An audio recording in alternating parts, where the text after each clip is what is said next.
Hello guys, welcome back to the channel. आप सभी का फिर से स्वागत है डी कॉमर्स में। दोस्तों, आज के इस वीडियो में हम एक बहुत ही आसान सा चैप्टर देखने वाले हैं। चैप्टर का नाम है चैप्टर नंबर 6, स्टाफिंग। दोस्तों, स्टाफिंग कुछ नहीं होता, एक रिक्रूटमेंट प्रोसेस के बारे में आपको बताया गया है कि कैसे एम्प्लॉय हमें रखने चाहिए अपने ऑर्गेनाइजेशन में, कैसे हमें अपने ऑर्गेनाइजेशन की ग्रोथ को बढ़ाना चाहिए। ये सारी चीज़ें जो है ये हमें यहाँ पर बताई गई है। तो जल्दी से स्टार्ट करते हैं। सबसे पहले आते हैं क्वेश्चन नंबर 1 में। क्वेश्चन नंबर 1 बोलता है कि स्टाफिंग का क्या मतलब होता है। स्टाफिंग का सिंपल मतलब ये होता है कि हमारे जो भी बिजनेस है उसमें हमें एम्प्लॉय की ज़रूरत पड़ती है, उसमें हमें कैंडिडेट्स की ज़रूरत पड़ती है। उन कैंडिडेट्स को हायर कैसे किया जाए, कैसे उनकी स्किल देखी जाए, कैसे उनका नॉलेज देखा जाए और कैसे उनका रोल देखा जाए अपने ऑर्गेनाइजेशन में। और फिर ह्यूमन रिसोर्स डिपार्टमेंट जो है वो सिलेक्शन प्रोसेस करे। तो यहाँ पर स्टाफिंग का मतलब यही होता है कि हमें अपने स्टाफ बढ़ाने हैं। सिंपल है।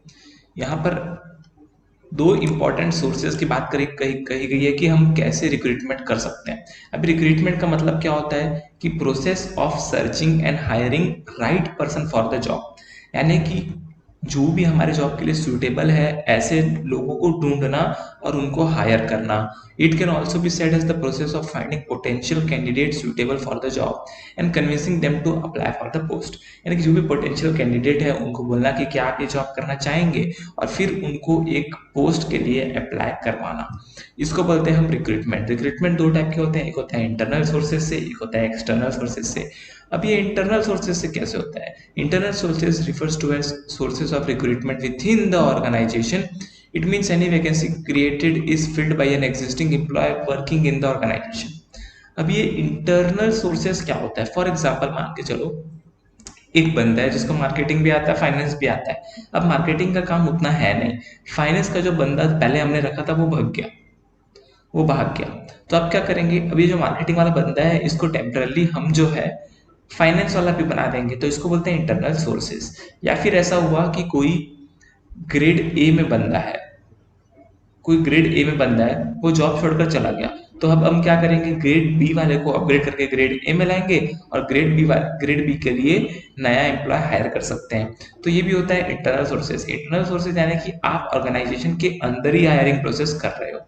एक्सटर्नल सोर्सेज क्या होता है? जहां पर हम किसी एजेंसीज की मदद लेते हैं या फिर खुद जो है रिक्रूटमेंट प्रोसेस चलाते हैं, जहां पर हम ऑर्गेनाइजेशन के बाहर से कैंडिडेट्स को उठा के लाते हैं जो कि बिल्कुल नए और फ्रेश होते हैं।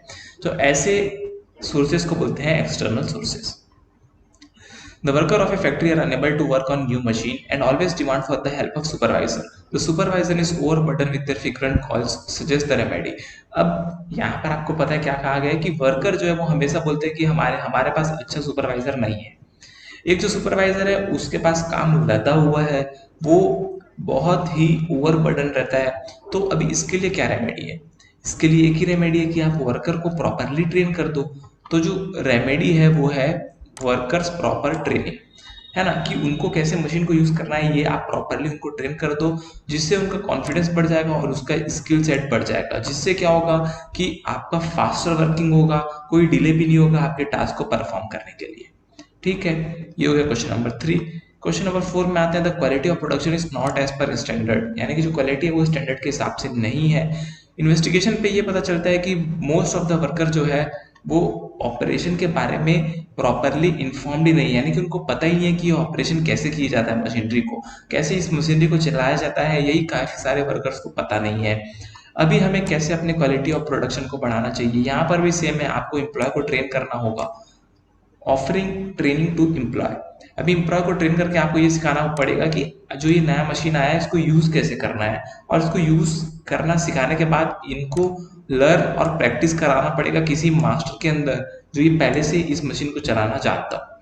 फिर जब इनका प्रैक्टिस हो जाएगा उसके बाद ये एफिशिएंटली काम करना स्टार्ट कर देंगे, और इस टाइप की ट्रेनिंग को बोलते हैं हम ट्रेनिंग टू एम्प्लॉयज, यानी कि इस टाइप की एक्टिविटी को बोलते हैं ट्रेनिंग टू एम्प्लॉयज, यानी कि हमें एम्प्लॉय को ट्रेनिंग देना पड़ता है जिससे प्रॉब्लम सॉल्व हो जाएगा। पांचवा problem, the worker of a factory remain idle because of lack of knowledge of high tech machine. Same चीज है, यहाँ पर भी सेम आंसर आपको लिखना है, कोई भी चेंज नहीं करना। प्रॉपर ट्रेनिंग नहीं मिली है तो आपको जो है यहाँ पर ऑटोमेटिकली जो आंसर्स थे इसके, जैसे कि आपको ट्रेनिंग देनी पड़ेगी, आपको मास्टर ट्रेनर के अंदर रखना पड़ेगा। ये सारी चीज़ें यहाँ पर कर सकते हो, डमी मशीन प्रैक्टिस करवा सकते हो।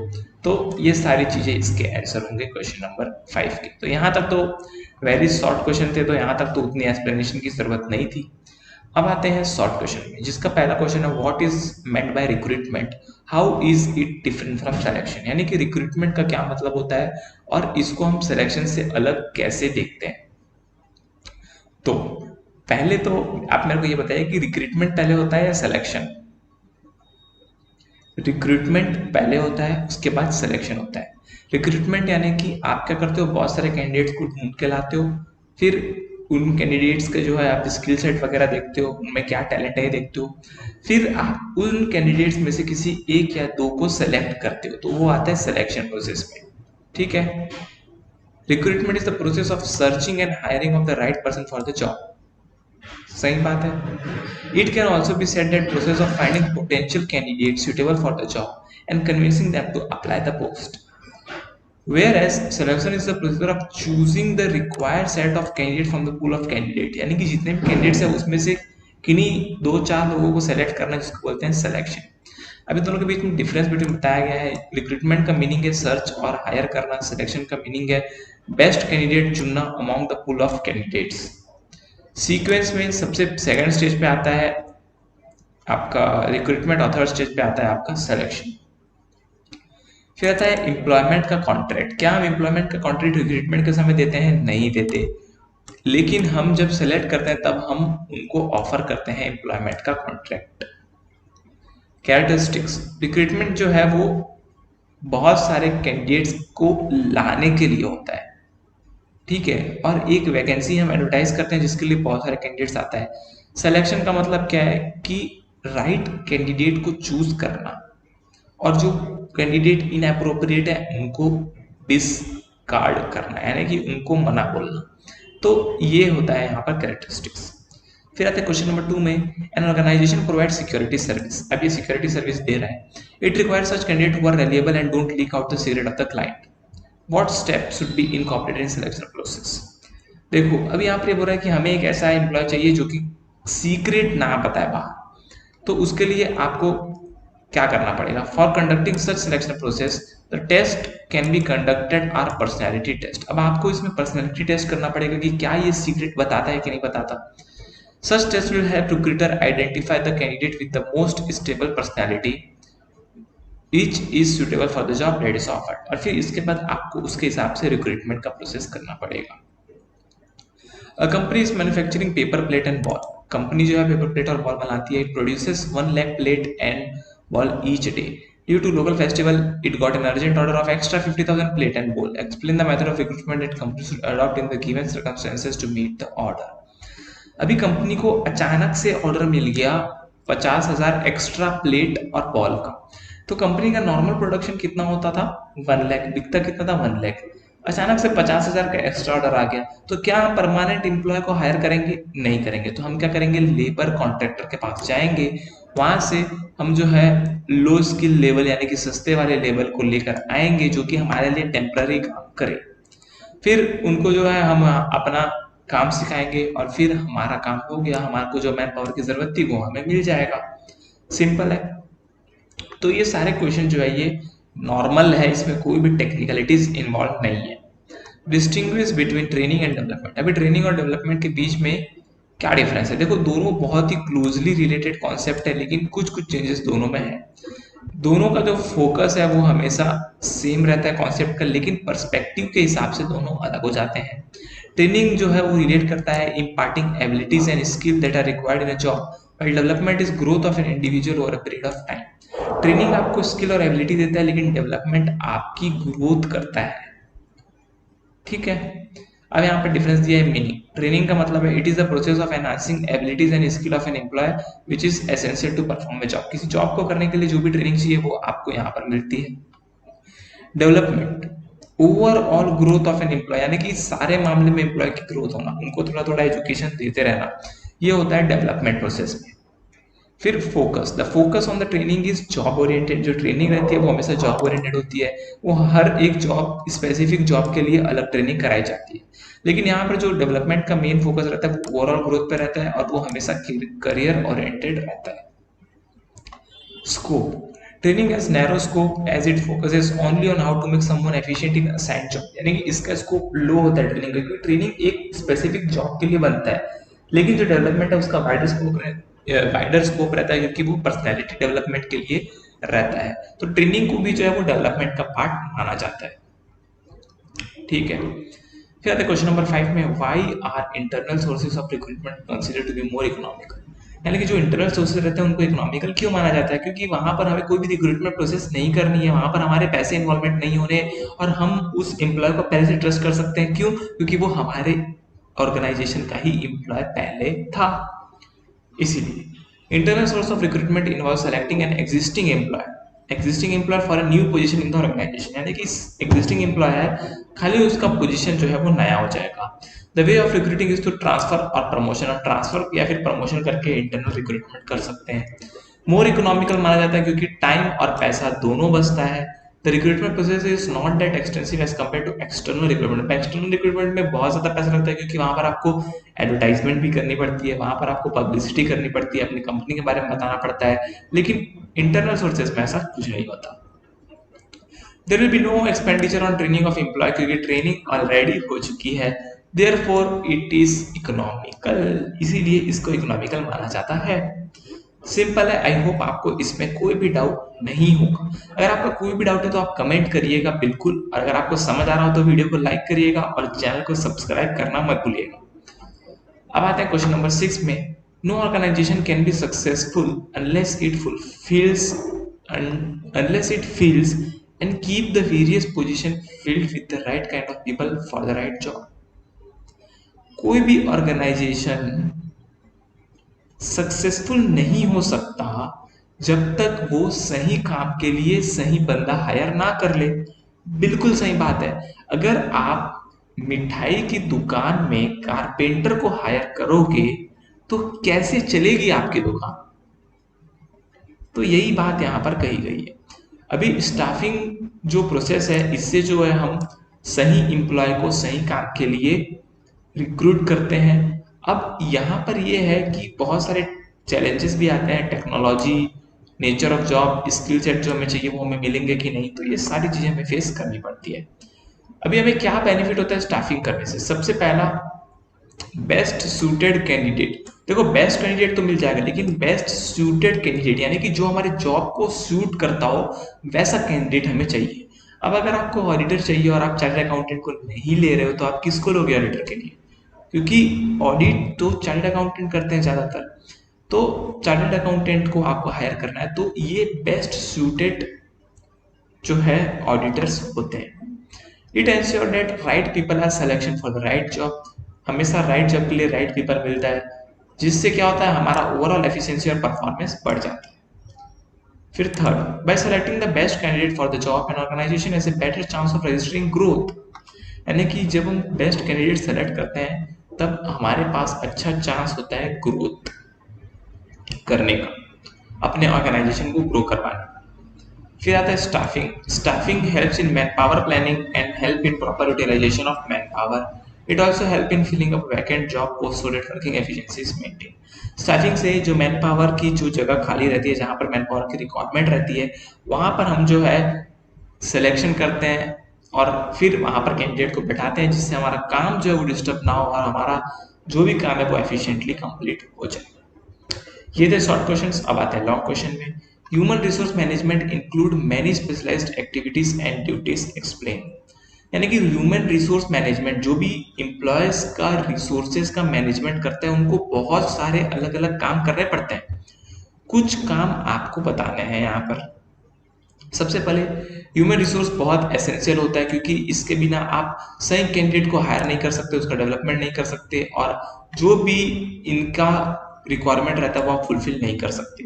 तो आपको बहुत सारी एक्टिविटी करनी पड़ती है, जैसे कि recruitment, planning for recruitment, conducting recruitment, selecting best candidate, rolling out offer letter, inducing employees to organization, impart training and development, and finally act as support for employee grievances। तो ये सारी चीजें आपको ह्यूमन रिसोर्स में करनी पड़ती है। ठीक है, अभी कुछ एक्टिविटीज यहाँ पर दी गई है कि कौन सी एक्टिविटीज करते हैं। सबसे पहले ह्यूमन रिसोर्स की प्लानिंग करते हैं कि हमें कितने कैंडिडेट चाहिए, फिर कैंडिडेट्स को रिक्रूट करते हैं, the process of finding candidates for job, फिर determine the job and it specific requirement, क्या रिक्वायरमेंट है इस जॉब की, ये बहुत ज्यादा जरूरी है, क्या हमें चार्टर्ड अकाउंटेंट चाहिए, क्या हमें डॉक्टर चाहिए, क्या हमें लॉयर चाहिए, क्या हमें आर्किटेक्ट चाहिए, क्या हमें इंटीरियर डिजाइनर चाहिए। तो ये स्पेसिफिक रिक्रूटमेंट हमें देखनी पड़ती है और उसके बाद रिसर्च एंड एनालिसिस करना पड़ता है। फिर हमें ट्रेनिंग प्रोग्राम करना पड़ता है और डेवलपमेंट प्रोग्राम करना पड़ता है एम्प्लॉयज के लिए, ताकि वो एम्प्लॉयज थोड़े से एक्सपीरियंस हो जाए। फिर परफॉर्मेंस अप्रेजल हमें देना पड़ता है, अगर कोई एम्प्लॉय नया आया तो फ्रेशर है, फिर उसको 1 साल के बाद जब सारा चीज का एक्सपीरियंस हो जाता है तब हमें उसे उसकी सैलरी बढ़ा देनी चाहिए। गुड रिलेशन हमें लेबर के साथ बनाना चाहिए और लेबर यूनियन की जो डिमांड है उसको भी हमें अच्छे से समझना चाहिए। फिर जो भी एम्प्लॉय की कंप्लेंट्स आती है, जो भी ग्रीवेंसेस आते हैं, उसके बारे में हमें समझना चाहिए। वेलफेयर ऑफ एम्प्लॉयज के लिए जो भी स्कीम आती है, क्या वो फॉलो हो रही है कि नहीं ऑर्गेनाइजेशन में, इसके बारे में हमें देखना चाहिए। कंपनी को लॉ सूट में और लीगल कॉम्प्लिकेशन में हेल्प करना, ये भी जो है ये दायित्व होता है ह्यूमन रिसोर्स का। ठीक है, फिर आता है explain the procedure for selection of employ. अगर आपको एक अच्छा एम्प्लॉय सेलेक्ट करना है तो आपके लिए क्या प्रोसेस होना चाहिए। पहला प्रोसेस है सिलेक्शन प्रोसेस, इसको बोलते हैं स्क्रीनिंग। अब इस प्रोसेस में क्या होता है, candidates do not fit the required criteria qualification are eliminated for the initial recruitment process. सबसे पहले कैंडिडेट ये देखते हैं कि क्या कैंडिडेट एलिजिबल है, क्या वो क्राइटेरिया फुलफिल कर रहा है, क्या उसके पास क्वालिफिकेशन है, अगर है तो उसको रखते हैं, बाकी नहीं है तो उसको एलिमिनेट कर देते हैं। The process of elimination start with screening of information that is provided by candidate in their application form. जो भी कैंडिडेट अपने एप्लीकेशन फॉर्म में इंफॉर्मेशन दिए रहते हैं उसके बेसिस पे हम ये प्रोसेस स्क्रीनिंग की करते हैं। Initial interview conducted will also help determining the fact that are not present in the application and will be helpful in rejecting candidates. इससे जो कैंडिडेट्स हमारे लिए जरूरी नहीं है उनको रिजेक्ट करना इजी हो जाता है। ठीक है, फिर आते हैं हम सेकेंड स्टेप में। The next step in screening is to put the candidate through a set of test. अभी इसके बाद हम टेस्ट लेते हैं, इंटेलिजेंस टेस्ट, पर्सनैलिटी टेस्ट और aptitude test. This test assess the candidate on different level and help recruiter determine their candidature. ये test देने के बाद जो है रिक्रूटर को पता चलता है कि कौन से कैंडिडेट्स जो है वो हमारे लिए जरूरी है। फिर जो कैंडिडेट टेस्ट को कंप्लीट करते हैं उनके लिए इंटरव्यू राउंड होता है, जिसको बोलते हैं पर्सनल इंटरव्यू राउंड, है ना। अभी ये राउंड में आपको मैनेजर से बात करनी पड़ती है, आपको मैनेजर के जो सवाल होते हैं उनका जवाब देना पड़ता है। अभी यहाँ पर मैनेजर जो है आपकी मेंटल स्टेबिलिटी देखता है कि आप कितने ज्यादा स्टेबल हो इस जॉब को लेकर, तो ये सारी चीजें देखता है, कितना आप रिस्पॉन्सिबल हो, क्या आप फाइनेंस जानते हो कि नहीं जानते, तो ये सारी चीजें वो यहाँ पर देखते हैं। The individual one complete the interview and wait for some time when the organization perform background check on the employee. It can be by asking the previous employer colleagues verifying the information is provided by the candidate. जब कोई भी एक बंदा select हो जाता है तब क्या होता है, तब जो है इसको कुछ समय चुपचाप बैठना पड़ता है। क्यों? क्योंकि तब तक कंपनी इसका बैकग्राउंड रिसर्च करती है, क्या ये कोई इंटरनेशनल क्रिमिनल तो नहीं है, क्या ये कोई चोर तो नहीं है, क्या ये कोई सीबीआई का एजेंट तो नहीं है जो हमारे ऊपर जासूसी करेगा, क्या ये मीडिया वाला तो नहीं है। तो ये सारी चीजें वो बैकग्राउंड चेक करते हैं। After conducting all the check and on being satisfied the candidate को शॉर्ट लिस्ट कर लिया जाता है जब सारे बैकग्राउंड चेक कंफर्म हो जाते हैं। फिर ऑप्शनल मेडिकल एग्जामिनेशन होता है यहाँ पर कैंडिडेट का कि क्या मेडिकली फिट है कि नहीं है। फिर क्या होता है, ऑफर लेटर जाता है और फिर एम्प्लॉयमेंट का कॉन्ट्रैक्ट बनता है। जब वो फाइनली ऑफर लेटर को एक्सेप्ट कर लेता है तो वहां पर सारे डॉक्यूमेंटेशन होते हैं, salary designation, HR policy, leave policy, सारी चीजें उसको बताई जाती है। अब ये जो पूरा जो आपको ये स्टेप्स मैंने बताया ये मैं इसको देख चुका हूँ। मेरा जो एक दोस्त है उसका आईटीसी में सिलेक्शन हुआ था, तो वो आईटीसी लिमिटेड में ये सारा प्रोसेस वो फॉलो किया था और मेरे को एक्सप्लेन भी किया कि हर प्रोसेस में क्या चीजें होती है। तो अगर आप कोई बड़ी कंपनी में जाते हो तो आपको ये सारे प्रोसेस से गुजरना पड़ेगा। फिर question number 3, what are the advantage of training to the individual and to the organisation. अभी अगर हम एम्प्लॉय को ट्रेनिंग देते हैं तो इससे एम्प्लॉय को क्या फायदा होता है और हमारे ऑर्गेनाइजेशन को क्या फायदा होता है। बहुत ईजी है, एम्प्लॉय का करियर में ग्रोथ आने की संभावना बहुत ज्यादा बढ़ जाती है, उनकी नॉलेज बढ़ जाती है जिससे उनको फ्यूचर का खतरा कम महसूस होता है। फिर जो भी इंडिविजुअल को ट्रेनिंग देते हैं वो अब ज़्यादा पैसा कमाने के लिए काबिल हो जाता है, एफिशिएंटली काम करता है ऑर्गेनाइजेशन के लिए और अच्छा परफॉर्मेंस देता है। ट्रेनिंग होने के बाद एम्प्लॉय जो है ज़्यादा कॉन्फिडेंट हो जाता है अपने काम को लेकर। इक्विपमेंट और मशीन सारे उसको अब ईजी लगने लगते हैं। उसको प्रॉपर ट्रेनिंग के बाद जो है अब एक्सीडेंट होने के चांस बहुत कम है, यानी कि मशीन के साथ एक्सीडेंट होने के चांस बहुत कम हो जाते हैं। ट्रेनिंग से सेल्फ कॉन्फिडेंस बढ़ता है एम्प्लॉयज़ का, जिससे वो नए चैलेंजेस को एक्सेप्ट करते हैं और इससे क्या होता है हायर जॉब सेटिस्फैक्शन मिलता है कि उसको ऐसा लगता है कि मैंने यहाँ पर आकर टाइम वेस्ट नहीं किया, मैंने यहाँ पर आकर कुछ सीखा है जो मेरे लिए बहुत ज़्यादा ज़रूरी है। फिर ऑर्गेनाइजेशन के लिए क्या बेनिफिट होता है? ट्रेनिंग एक टीचिंग प्रोसेस होता है जिससे जो है हमारे एम्प्लॉय ज़्यादा एफिशिएंट हो जाते हैं और एफिशिएंट होने की वजह से हमारा टाइम और पैसा दोनों बचता है। ट्रेनिंग उनको और ज़्यादा एफिशिएंट बनाता है जिससे हमारी प्रोडक्टिविटी बढ़ती है और प्रोडक्टिविटी बढ़ने से हमारे कंपनी की ग्रोथ भी बढ़ती है। नए चैलेंजेस या सिचुएशन आने पे जो एम्प्लॉयज है वो हमेशा रेडी रहते हैं। वो एक इफेक्टिव प्लान बताते हैं कि कैसे हमें फ्यूचर में इससे डील करना चाहिए। Good training help in boosting employ morale. जो भी अच्छी ट्रेनिंग है वो एम्प्लॉय के मोरल को यानी कि उसके कॉन्फिडेंस को इंक्रीज करती है, उसको मोटिवेशन देती है और एब्सेंटिज्म को कम करती है। फिर आता है चौथा question. Kallu Consultants are launch naukripow.com exclusively for senior management professionals. The portal list of senior level job and instituted job is genuine through rigorous screening process. State the source of recruitment highlighted in the above case, 4 benefits identified above. तो इसको जो है इस recruitment process को हम बोलते हैं web publishing. क्यों? क्योंकि ये ऑनलाइन होता है, पहली बात। दूसरा, इससे क्या क्या बेनिफिट होता है कि रेज्यूमे जल्दी आ जाता है, आपको किसी को बुलाकर उससे रेज्यूमे नहीं लेना पड़ता है, आप पहले से तैयार हो जाते हो कि आपको कौन से क्वेश्चंस जो है वो पूछने हैं कैंडिडेट को, ठीक है। और आपको बहुत ज़्यादा बेनिफिट मिलता है क्योंकि ये एक रियल टाइम इंटरेक्शन भी हो सकता है। The reach of online recruitment is across the globe, so more candidates can be hired. पूरे ग्लोब में जो है यहाँ पर आप ऑनलाइन प्रोसेस कंडक्ट कर सकते हो, यानी कि आप कहीं से भी हायरिंग प्रोसेस कंटिन्यू कर सकते हो। The company looking for candidates can put their brand in the recruitment website, which help the recruitment in gaining the name in the market. सही बात है, एक तरह की एडवर्टाइजमेंट भी होती है कि अगर आप कोई कंपनी में एम्प्लॉय चाहिए, ऐसे एडवर्टाइजमेंट आते तो कंपनी की भी एम्प्लॉय होती है और एम्प्लॉयज भी मिलते हैं। It makes the hiring process short as compared to traditional recruitment. Not only time is reduced, it reduce cost also. Cost भी कम हो जाता है क्योंकि आपको एक एक जन को बुलाकर उसका पर्सनल ट्रेनिंग नहीं लेना है, पर्सनल इंटरव्यू नहीं लेना है, आप चाहो तो ऑनलाइन भी ले सकते हो।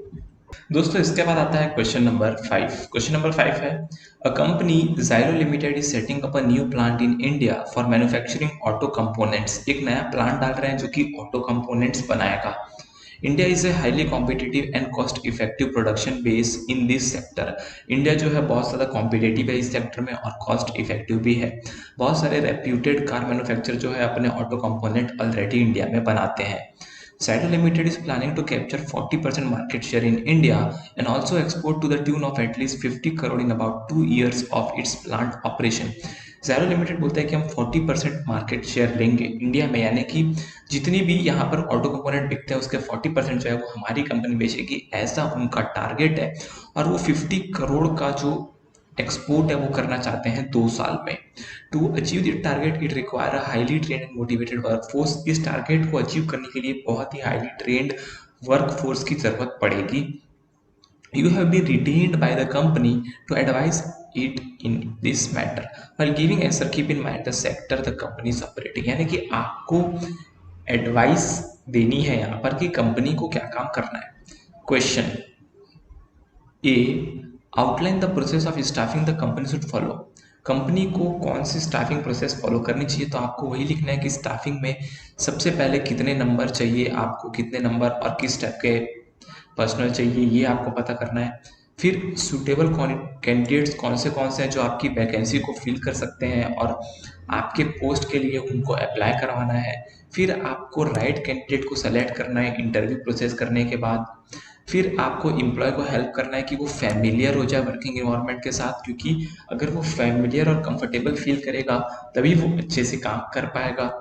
फिर train the employ as per the requirement of job. फिर एम्प्लॉय को ट्रेन करना उसके बाद आता है 6, determine the performance of employ against the set of standard and provide appropriate feedback. यानी कि एम्प्लॉय का परफॉर्मेंस देखना कि वो कैसा काम कर रहा है और उसका फीडबैक लेना। फिर जो भी अच्छे एम्प्लॉयज हैं उनको प्रमोट करना और अप्रोप्रिएट कंपनसेशन ऑन बेनिफिट देना अपने एम्प्लॉयज को। तो ये हो गया सबसे पहला स्टाफिंग का प्रोसेस जो इस कंपनी को फॉलो करना चाहिए। फिर आता है सेकंड क्वेश्चन में, which sources of recruitment the company should rely upon, give reason for your recommendation. Company को कौन से सोर्स से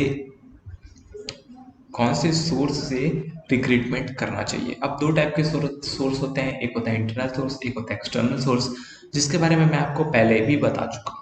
तो the company should rely on external source. क्यों एक्सटर्नल सोर्स? क्योंकि कंपनी के अंदर जितने लोग हैं वो तो लिमिटेड है। अब आपको और उसमें ऐड करने तो आपको एक्सटर्नल सोर्सेज से ही लेकर आने पड़ेंगे। The company is going to set up a new plan in new region. Therefore, candidates who are local of that area will be the best resources as they will be familiar with the environment. Company जो है वो नया plan setup कर रही है, तो जिस जगह पर प्लान सेटअप करेगी आपको वहाँ के एम्प्लॉय चाहिए ताकि आपको इजीली एम्प्लॉय मिल जाए। और आपको जो है वर्किंग कंडीशन को फैमिलियर रखना है, सारे रिसोर्सेज उनको प्रोवाइड करने हैं जिससे जो है वो काम करने में अपना पूरा मन लगाए और आपके ऑर्गेनाइजेशन को ज़्यादा से ज़्यादा बेनिफिट हो सके। ठीक है। फिर तीसरा है, outline the process of selection the company should follow with reason. यानी कि तीसरा क्वेश्चन बोलता है कि आपको सिलेक्शन का प्रोसेस बताना है। सबसे पहले screen the candidate and rejects who are not matching with the job description. ये हम पहले पढ़ चुके हैं कि जो भी स्क्रीनिंग करेंगे उसमें से जो भी एम्प्लॉय हमारे कैटेगरी के नहीं होंगे उसको हम निकाल देंगे। बाकी जितने बचे उसका हम टेस्ट लेंगे, एप्टीट्यूड टेस्ट, पर्सनैलिटी टेस्ट और आपका इंटेलिजेंस टेस्ट। ये टेस्ट में जो पास होगा उसको फिर इंटरव्यू के लिए बुलाएंगे और फिर इंटरव्यू में हम उनकी पोटेंशियल को जज करेंगे कि वो कितने ज़्यादा पोटेंशियल है। फिर अगर हमको लगता है कि ये बंदा सही है तो हम उसका बैकग्राउंड चेक कराएंगे कि क्या वो क्रिमिनल एम्प्लॉय है या नहीं है। अगर क्रिमिनल एम्प्लॉय नहीं है तो उसको हम लेंगे, अगर क्रिमिनल एम्प्लॉय है तो उसको हम निकाल देंगे। फिर हमें कैंडिडेट अगर सूटेबल लगता है तो हमें कंफर्मेशन देना है कि नहीं भाई आप जो है सेलेक्ट हो गए हो। फिर कैंडिडेट को एम्प्लॉयमेंट कॉन्ट्रैक्ट के बारे में बता देना है। कहानी खत्म, सिंपल था। ये हम ऑलरेडी पहले देख चुके हैं। अब आते हैं क्वेश्चन नंबर 6 में। A major insurance company handled all recruiting, screening and training process for data entry customer service representative. अभी इंश्योरेंस कंपनी है, इनको डेटा एंट्री के लिए लोग चाहिए और कस्टमर सर्विस के लिए लोग चाहिए। Their competitor was attracting most of the qualified potential employ in the market. और जो उनके कॉम्पिटिटर है वो ऐसे सारे लोगों को ले जा रहे हैं मार्केट से। Recruiting was made even more difficult by the strong economy and the job seekers market. और अब यहाँ पर रिक्रूटमेंट और ज़्यादा मुश्किल हो गया है क्योंकि कंपटीशन जो है वो भी रिक्रूट करना चाहता है, आप भी रिक्रूट करना चाहते हैं, यानी कि यहाँ पर जॉब सीकर मार्केट बन गया है। This result in the client having to choose from the candidate who had soft skill needed for the job but lacked the proper hard skill and training। तो अब क्या होता है, क्लाइंट को कुछ सॉफ्ट स्किल वालों को चूज करना पड़ता है क्योंकि उनको हार्ड स्किल वाले तो मिलते नहीं है। कंपटीशन इतना ज़्यादा है कि दूसरी कंपनी उनको हाई प्राइस में ले जा रही है। तो उनको सबसे पहले ये डिसाइड करना बहुत ज़्यादा ज़रूरी है। तो यहाँ पर क्वेश्चन क्या है, ऐसे HR manager what problem do you see in the company. सबसे पहले अगर आप एचआर मैनेजर हो तो आपको कंपनी में क्या प्रॉब्लम दिख रही है, how do you think it can be resolve and what would be its impact on the company. और आपको क्या लगता है कि कैसे इस प्रॉब्लम को रिजॉल्व किया जा सकता है। सबसे पहले क्या क्या प्रॉब्लम है कि लैक ऑफ क्वालिफाइड कैंडिडेट्स है ना, क्योंकि जो भी स्किल्ड कैंडिडेट है वो तो आपकी कॉम्पिटिटर कंपनी ले जा रही है। तो आपके पास उतने ज़्यादा कॉम्पिटिटर्स हो चुके हैं और उतने ज़्यादा एम्प्लॉय जा चुके हैं कि आपके पास बहुत ही कम क्वालिफाइड से कैंडिडेट्स बचे हैं। और कैंडिडेट जो भी बचे उनके पास हार्ड स्किल नहीं है, सबके पास सॉफ्ट स्किल है, यानी कि उनकी परफॉर्मेंस पुअर होगी। तो आपको सबसे पहले उनको ट्रेन करना पड़ेगा, ये भी आपके लिए एक प्रॉब्लम है। और अब इस प्रॉब्लम को रिजॉल्व कैसे करोगे, सबसे पहले आपको प्रॉपर हार्ड स्किल की ट्रेनिंग देनी होगी एम्प्लॉयज़ को। और फिर आपको एक्सटर्नल रिक्रूटमेंट प्रोसेस करना होगा बेस्ट टैलेंट को ढूंढने के लिए और उनको अच्छे से अच्छी फैसिलिटीज प्रोवाइड कराने के लिए।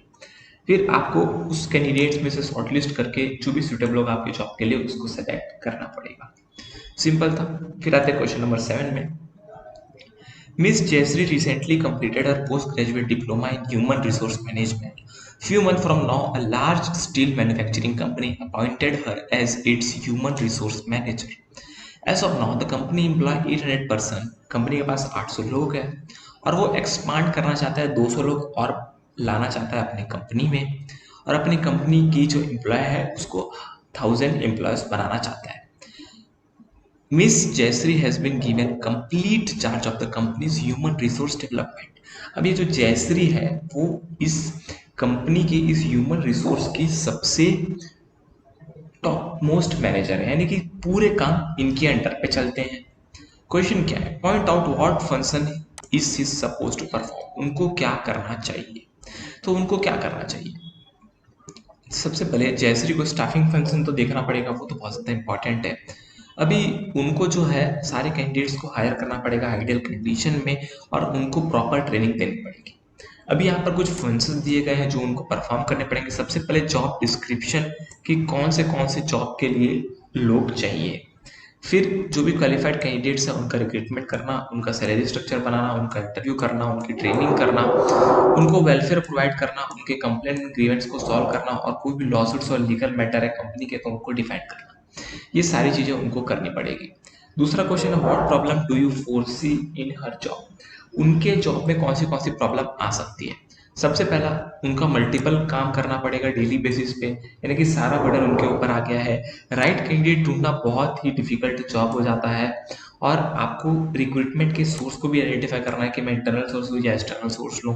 इंटरनल तो ले नहीं सकते डेफिनेटली, क्योंकि 800 से आपको 1000 करना है तो इंटरनल पॉसिबल नहीं है, एक्सटर्नल सोर्स ही बेस्ट रहेगा। Arrange proper training for employ for developing the necessary skill. आपको प्रॉपर ट्रेनिंग भी अरेंज करवानी पड़ेगी अपने एम्प्लॉय के लिए, तो ये सारी प्रॉब्लम उनके लिए आ सकती है। थर्ड क्वेश्चन है what step is she going to perform for better job efficiency, how significant is a role in the organisation. सबसे पहले उनको कौन से स्टेप परफॉर्म करने पड़ेंगे उनका जॉब एफिशिएंट हो उसके लिए। तो उसके लिए सबसे पहले एक प्रॉपर स्टाफिंग प्लान बनाना पड़ेगा और एस्टिमेट करना पड़ेगा कि कितने लोग चाहिए होंगे हमें फ्यूचर में। मिनिमम क्वालिफिकेशन इन लोगों की क्या होगी ये हमें पहले से सोच कर रखना पड़ेगा। क्या इनका स्ट्रक्चर रहेगा, क्या इनका असेसमेंट टेस्ट लेंगे, कैसी इसकी स्क्रीनिंग करेंगे, कैसे इनका सिलेक्शन करेंगे, कैसे इनका इंटरव्यू लेंगे, ये सारी चीज़ें हमें पहले से सोच कर रखनी पड़ेगी हमें, मतलब जयश्री को। फिर अभी यहाँ पर जयश्री का कितना इंपॉर्टेंस है क्वेश्चन नंबर 4 ये बताता है। सबसे पहले इनका इंपॉर्टेंस बहुत ज़्यादा ऑर्गेनाइजेशन में, क्योंकि ये अच्छे कैंडिडेट्स को, हाई परफॉर्मेंस वाले और हाई एफिशिएंसी वाले कैंडिडेट्स को ढूंढ के लाएगी। ग्रोथ और सर्वाइवल एम्प्लॉय का ऑर्गेनाइजेशन में कितना होगा ये भी मैनेजर डिसाइड करते हैं। एम्प्लॉय का मोरल और उनका मोटिवेशन जो है वो मैनेजर से बहुत ज़्यादा बढ़ता है और उनको रिवॉर्ड और रिकॉग्निशन देना पड़ता है ताकि वो और अच्छे से काम कर पाए। फिर प्रॉपर यूटिलाइजेशन ऑफ रिसोर्स तभी होगा जब आप अपने एम्प्लॉय को खुश रखोगे और अपने मैनेजर को, अगर मैनेजर प्रॉपरली ट्रेंड होगा तो वो ये सारी चीज़ें अकेले संभाल लेगा। तो ये था दोस्तों क्वेश्चन, यहाँ पर क्वेश्चन नंबर 7। अब यहाँ पर सारे जो भी चीज़ें हैं वो सारी कवर हो चुकी हैं, पूरे वेरी शॉर्ट और लॉन्ग क्वेश्चंस कवर हो चुके हैं। अगर आपको वीडियो अच्छा लगा तो लाइक करिए, कोई डाउट हो तो कमेंट करिए, सब्सक्राइब करिए चैनल को, क्योंकि मैं ऐसे ही वीडियोस आपके लिए लेकर आता रहता हूँ। आज के लिए इतना ही। जय हिंद, वंदे मातरम।